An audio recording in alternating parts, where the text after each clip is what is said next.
Bonjour à tous.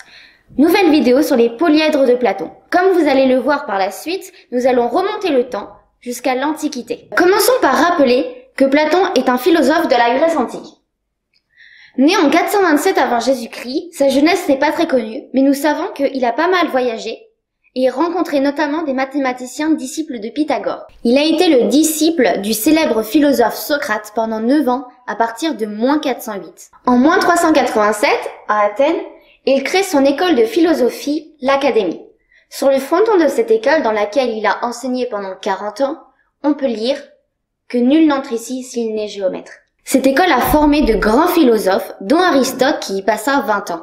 Puis, lui aussi a créé sa propre école, le lycée, avant de devenir le percepteur d'Alexandre le Grand. De plus, l'œuvre de Platon est essentiellement composée de dialogues, comme le Timée qui parle de l'Atlantique, ou la République.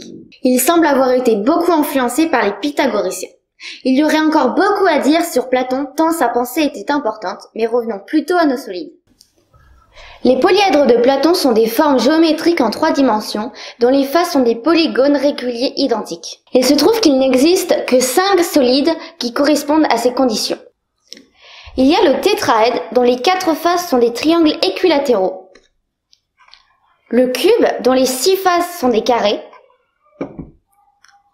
L'octaèdre, dont les 8 faces sont des triangles équilatéraux. Le dodécaèdre, dont les 12 faces sont des pentagones réguliers. Et l'icosaèdre, dont les 20 faces sont des triangles équilatéraux. Je ne vais pas vous expliquer pourquoi il n'y en a pas d'autres. Si vous voulez en savoir plus, je vous conseille la vidéo de la chaîne Micmath de Michael Launay. Le lien figure dans la description.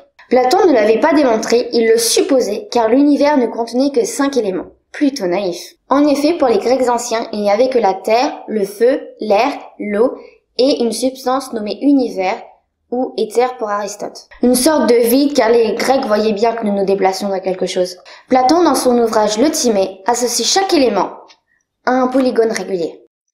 Le tétraèdre avec le feu, l'octaèdre avec l'air, l'icosaèdre avec l'eau, et le dodécaèdre avec l'éther.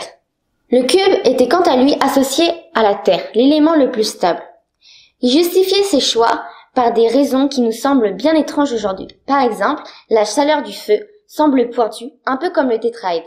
Cette idée d'associer les polyèdres avec les éléments n'a pas disparu avec Platon. Au XVIe siècle, le grand astronome Kepler cherche une relation entre les 5 planètes connues à cette époque, en dehors de la Terre. En 1596, il publie un ouvrage dans lequel il présente un modèle de système solaire assez particulier. En effet, dans ce modèle, les sphères représentant les orbites des planètes contiennent les solides de Platon. Il associe le cube à Saturne, la planète la plus lointaine, et le cube contient tous les autres solides. Jupiter est associé au tétraèdre, Mars au dodécaèdre, Vénus à l'icosaèdre et Mercure à l'octaèdre. Ce modèle a été abandonné, mais il est sorti la découverte des solides de Kepler et les lois de mouvement de Kepler qui sont très importantes. Mais ceci est une autre histoire que nous vous raconterons peut-être une prochaine fois. Merci d'avoir regardé la vidéo, partagez-la. À bientôt!